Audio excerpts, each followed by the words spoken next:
TIS अधिकांश VRF और VRV air conditioning brands को कंट्रोल कर सकता है और टीआईएस वीआरएफ मॉड्यूल एक साथ 32 इंडोर यूनिट्स तक सपोर्ट करता है।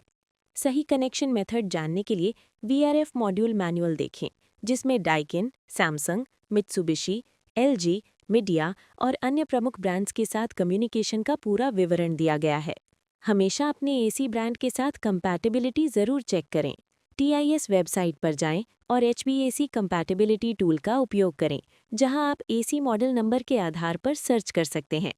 सभी मॉडल नंबर हमेशा लिस्ट में दिखाई नहीं देते और कई बार केवल शुरुआती डिजिट्स ही मैच करते हैं, लेकिन सबसे महत्वपूर्ण चीज़ है terminal compatibility.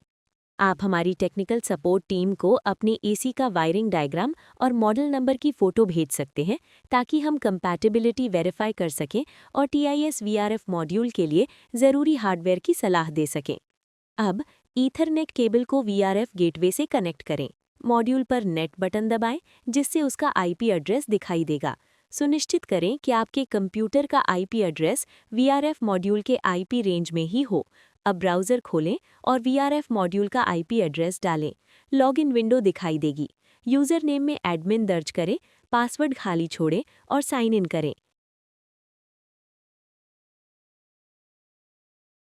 Product info section में आपको फर्मवेयर वर्जन और डिवाइस से जुड़ी अन्य जानकारी दिखाई देगी।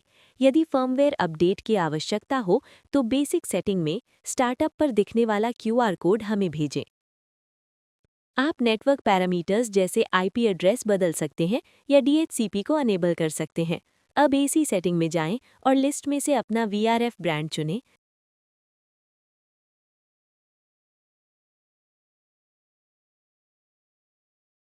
मित्सुबिशी इलेक्ट्रिक सेटिंग बटन दबाएं। मॉड्यूल की डिस्प्ले नए ब्रांड रेफरेंस के साथ अपडेट हो जाएगी, जैसे मित्सुबिशी इलेक्ट्रिक के लिए एमई। अब मॉड्यूल को रीस्टार्ट करें ताकि इंडोर यूनिट्स की स्कैनिंग शुरू हो सके। सफल स्कैन के बाद एलसीडी स्क्रीन पर डिटेक्ट की गई इंडोर यूनिट्स की संख्या दिखाई देगी। हमारे प्रोजेक्ट उदाहरण में मॉड्यूल ने सफलतापूर्वक 7 इंडोर यूनिट्स स्कैन की। अब एसी मैनेज में जाए,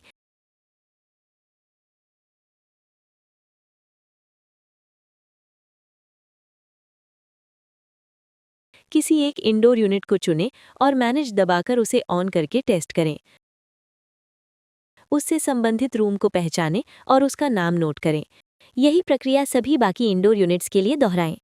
यदि मॉड्यूल एक से अधिक आउटडोर यूनिट से जुड़ा है तो इंडोर यूनिट्स ग्रुप में दिखाई देंगी, जैसे 1-1, 1-2, 1-3 पहली आउटडोर यूनिट के लिए और 2-1, 2-2, 2-3 दूसरी आउटडोर यूनिट के लिए। दूसरी आउटडोर यूनिट को कंट्रोल करते समय आईडी नंबरिंग पहली आउटडोर यूनिट की आखिरी इंडोर यूनिट से आगे जारी रखें। उदाहरण के लिए, यदि पहली आउटडोर यूनिट में 9 इंडोर यूनिट्स हैं, तो दूसरी आउटडोर यूनिट की पहली इंडोर यूनिट का आईडी 10 होगा। अब टीआईएस डिवाइस सर्च सॉफ्टवेयर खोलें, लिस्ट में से वीआरएफ मॉड्यूल चुनें और उस पर डबल क्लिक करें। मॉड्यूल में एंटर करें, कमेंट जोड़ें और एयर कंडीशनिंग सेक्शन में जाएं। पहले नोट किए गए अनुसार हर इंडोर यूनिट के लिए रूम का नाम टाइप करें। अब वीआरएफ सिस्टम के लिए टीआईएस वॉल थर्मोस्टैट असाइन करने के लिए डिवाइस लिस्ट में से कीपैड चुनें और डबल क्लिक करें। एयर कंडीशनिंग टैब में जाएं, एसी पेज नंबर चुनें, नाम दर्ज करें, रूम सेलेक्ट करें और सेव दबाएं। एसी टाइप के अंतर्गत वीआरएफ चुनें और अपने वीआरएफ मॉड्यूल का सबनेट आईडी और डिवाइस आईडी दर्ज करें। मॉडबस स्लेव आईडी को हमेशा 1 पर सेट करें। उस रूम से संबंधित इंडोर यूनिट आईडी दर्ज करें और सेव दबाएं। थर्मोस्टैट कंट्रोल सेटिंग में ऑटोमैटिक कंट्रोल को अनेबल करें। यदि ओरिजिनल एसी वॉल कंट्रोलर हटा दिया गया है और कमरे में केवल टीआईएस कीपैड है, तो ऑटोमैटिक कंट्रोल डिसेबल करें।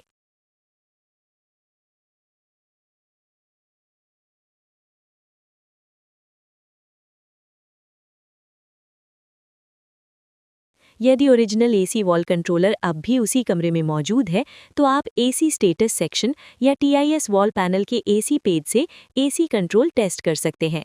दूसरे कीपैड के लिए भी यही स्टेप्स दोहराएं। यदि एक ही ओपन एरिया जैसे लिविंग रूम और किचन में एक से अधिक वीआरएफ इंडोर यूनिट्स हैं, तो आप उन्हें एक ही कीपैड पर AC1 और AC2 के रूप में असाइन कर सकते हैं, सही एड्रेस सेटिंग्स के साथ।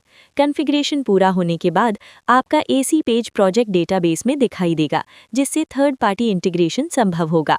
वे ब्रांड्स जो TIS VRF RS485 पोर्ट के माध्यम से कम्युनिकेट करना चाहते हैं, इसका उपयोग कर सकते हैं।